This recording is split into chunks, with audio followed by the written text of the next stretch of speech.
Live from downtown Detroit, home of WDIV and Click on Detroit, Local 4 News Today starts now. Your $1,400 stimulus check could be coming very soon as the Senate is poised to pass the near $2 trillion COVID rescue package this weekend. But first, classroom concerns. 20,000 Detroit students are set to return to in-person classes Monday, but most teachers won't be in the classroom. There will be a disconnect between family demand for in-person learning and teachers' willingness to teach in person. A look at why the superintendent is urging students to return to the classroom even if their teachers won't be there. And a cool start out there today as the sun just comes up here. Yeah, what a nice sunrise. We are going to have some sunshine out there despite that chill. We'll check in with Andrew to see just how warm things might feel at least. I love the contrast between the sky and just sort of that dark forested area with the river going through. Just about dawn here at 7 o'clock. Thanks for joining us. I'm Grant Herms. And I'm Priya Mann. It is going to be a beautiful but chilly day. I feel like we're going to have a cold weekend, but a warm up is on the way. That's right, and that's exactly what's going to happen, Priya and Grant. We're looking at beautiful sunrise taking place right now. You just saw it live as the sun emerging over the horizon and some distant clouds. We're looking at temperatures that are starting off in the 20s, though, so it is quite cold for this morning, as Priya and Grant mentioned, and it'll be chilly this afternoon, but seasonable. The average high this time of year is 41, and we'll see highs up to around 40 or 41 degrees with abundant sunshine for everybody throughout the entire day.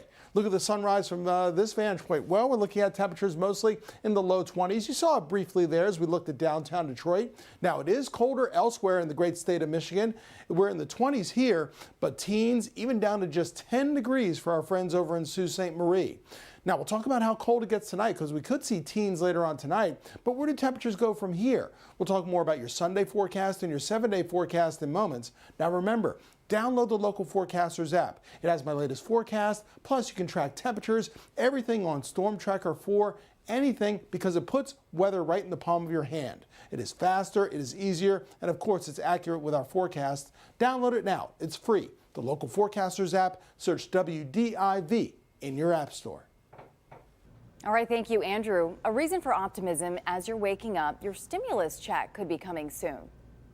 You're taking a live look here into the Senate chamber in Washington, where lawmakers have been all night. Senators are getting closer to a vote on that massive nearly $2 trillion COVID relief package after reaching a compromise late last night on extending unemployment benefits. The bill is on track to get passed sometime this weekend. Debate over the COVID relief bill dragging into the night on the Senate floor. Senators haggling over specifics in a bill that's certain to pass. President Biden with a final push for his $1.9 trillion package. People need the help now. Help that includes $1,400 direct payments to Americans, funding for vaccines, and to reopen schools and jobless benefits, just as millions of Americans are weeks from seeing their unemployment payments expire.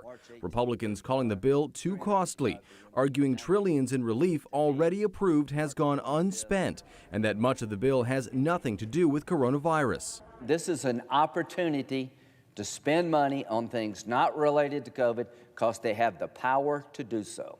Democrats calling their conservative colleagues short-sighted about the real needs of Americans. That $5,600 for a family of 4 is life and death. It is dignity or desperation. President Biden focused on reversing the economic effects of the pandemic. We're going to get this done. Just as new numbers from the job front show hiring up from last month, the jobless rate down, proving Republicans say the economy needs no boost. And one thing the bill will not include is an increase to the $15 minimum wage by 2025. Senators voted against that amendment 58 to 42. Should all Republicans vote against the bill as expected, Vice President Harris is expected to break the tie to get the relief passed. Time now is 7:03, and happening today, hundreds are expected in Lansing to rally for face-to-face learning. The parent advocate group hosting the rally is asking for legislation that will mandate a 5-day school week with face-to-face teaching for all public school students. The group does support keeping the option of virtual learning for some families. Still, they want the full-time in-person option as well. The rally starts at 3 o'clock this afternoon at the state capitol grounds. Meantime, Detroit Public Schools Community District Superintendent Nikolai Vitti has a message to parents this morning. He's encouraging all students to return Monday. But next week is going to look a lot different, with the district estimating about 20% of teachers are willing to come back to the classroom. As Mara McDonald reports, a lot of those students returning Monday could only see their teacher on a computer screen. A little more than 40% of Detroit students want to come back to the classroom. That's about 20,000 children. But only between 20 to 30% of teachers are willing to return in person. I encourage all parents to send their children to school if they feel comfortable and safe, to start regularity and consistency with the learning process. Right now, that learning process is going to look different for each student. Mainly younger ones may have all in-person classes. Others may have some in-person and online, but thousands will still have virtual learning just in a school setting. Many of our teachers there's still a level of fear. Still a level of not being comfortable, totally comfortable with returning to face-to-face instruction. Dr. Vitti estimates about 1,000 students will have complete in-person instruction. I'd be lying if I weren't disappointed. You know, as a leader, I think it's important to always protect the organization and to protect the people within the organization. But I also think it's important to speak truth to when you don't feel like you're meeting the mark on the student side and on the family side, because that's who we serve. The superintendent says the district has all CDC recommended COVID mitigation strategies in place, like constant cleaning, a max of 20 children per classroom, as well as offering teachers an extra $750 per quarter if they return to in-person learning. Vitti is hopeful more teachers will return as the days go by. Martin says it's going to take money and mental health services to speed it along. We're going to need services relative to trauma. We need mental health services. We need services that are going to help folks work through what we've gone through, what we've all gone through. I'm Mara McDonald, Local 4. And Dr. Vitti and President Martin are going to be touring various schools on Monday so that everyone can see the COVID-19 mitigation procedures that are in place. Martin says he too thinks that more teachers are going to start returning to the classroom once they feel more comfortable with what's happening. Let's turn now to the coronavirus numbers. The U.S. passed 28,895,000 coronavirus cases, and more than 522,000 people have died from the disease. These numbers are from Johns Hopkins University. Here at home, we can expect an update on state numbers later this afternoon.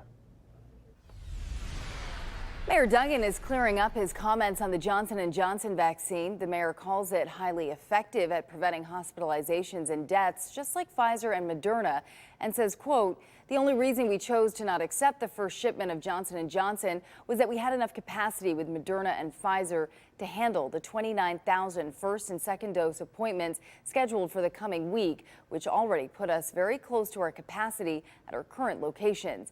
The mayor went on to say the city has always intended to make the J&J vaccine available once they need it. Well, starting Monday, the number of those eligible to get the coronavirus vaccine in Michigan increases dramatically. Those 50 and older with a pre-existing condition will be eligible.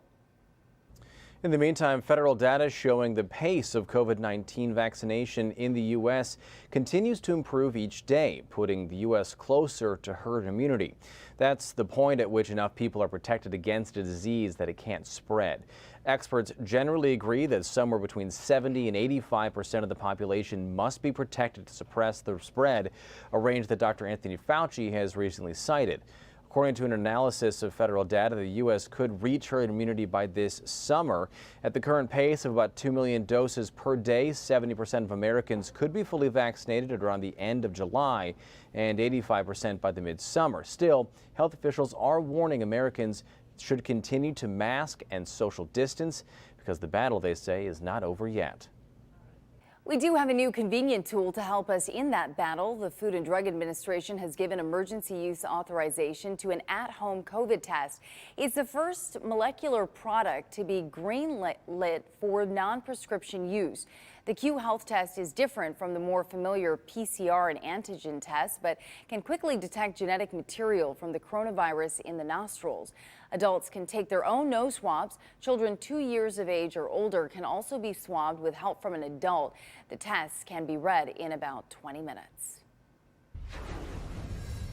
Well, today, folks will gather virtually to remember the life of Motown legend and founding member of the Supremes, Mary Wilson. The influence the Supremes had on African-American girls and women across America in the 1960s was undeniable. Oprah Winfrey said, quote, "You never saw anything like it in the 60s. 3 women of color who were totally empowered, creative, and imaginative."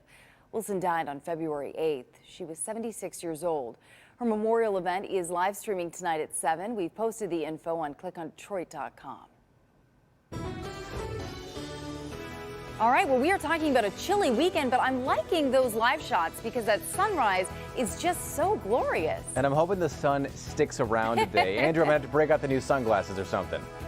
So definitely a good idea. Same thing, get the car washed. Why not? We've got abundant sunshine for this morning and this afternoon. Temperatures rising nicely as well, although you'll still need your coats and jackets. We'll talk more about this afternoon's forecast, your full weekend forecast, and of course, your 7-day forecast in just minutes. All right, thank you, Andrew. Plus, orange barrel alert. We've got to look at some construction around town that could impact your weekend plans. That's after the break.